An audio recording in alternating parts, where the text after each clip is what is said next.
Gordon Ramsay is a world-renowned chef that's known for his outspoken personality and culinary excellence. His restaurant, Hell's Kitchen, here at the Wharf in Washington, D.C., draws crowds from around the DMV. But what really drives its popularity? The food, the scenery, or the celebrity name tied to it? We asked Samantha Celeste Paulino, an up-and-coming food journalist here in Washington, D.C., for her thoughts. And she says, well, it's not all it's cracked up to be.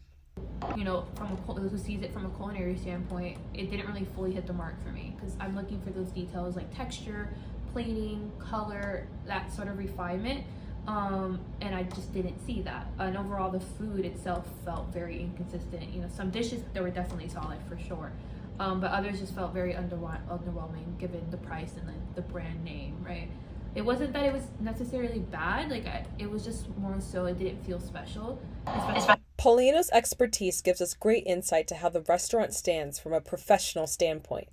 But how does the restaurant stand in the eyes of a customer? We asked past diner Ali Gavira for her thoughts. What was your experience dining at Hell's Kitchen this summer? So this summer, my friends and I went to Hell's Kitchen. I ordered the lobster risotto and I had a glass of white wine with it. I noticed that the service was really slow. It took them a while for them to get us our appetizers, our drinks. And I honestly just kind of expected more. Even though it was supposed to be a classy restaurant because it's Gordon Ramsay's restaurant.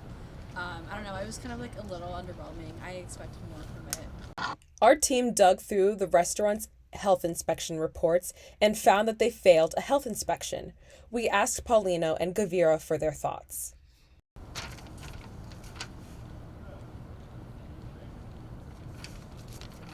Yeah, I actually did hear about that. Wow, I didn't know they had so many problems in their kitchen.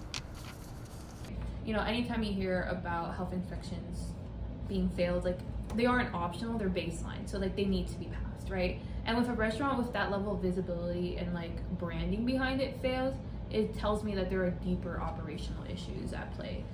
But at the same time, as somebody who studies these food systems and food safety, I also know that a failed inspection doesn't necessarily mean that a restaurant automatically or is permanently unsafe. It means that they had lapses that needed to be addressed. So hearing that they failed definitely changes my perception, or impacts my perception at least. But I also look for the corrective measures they take afterwards. Would you ever dine at Hell's Kitchen again? Yeah, that's a funny question. I wouldn't say never go back.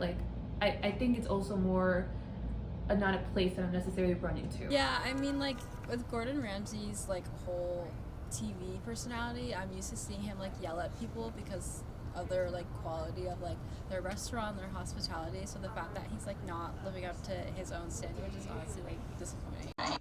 Although the failed health inspection was rectified, this incident introduces a complexity to the ongoing discussion about the true appeal of Hell's Kitchen. Whether this will affect customers' perception of the restaurant in the future remains to be seen. In Washington, D.C., I'm Millie Ann.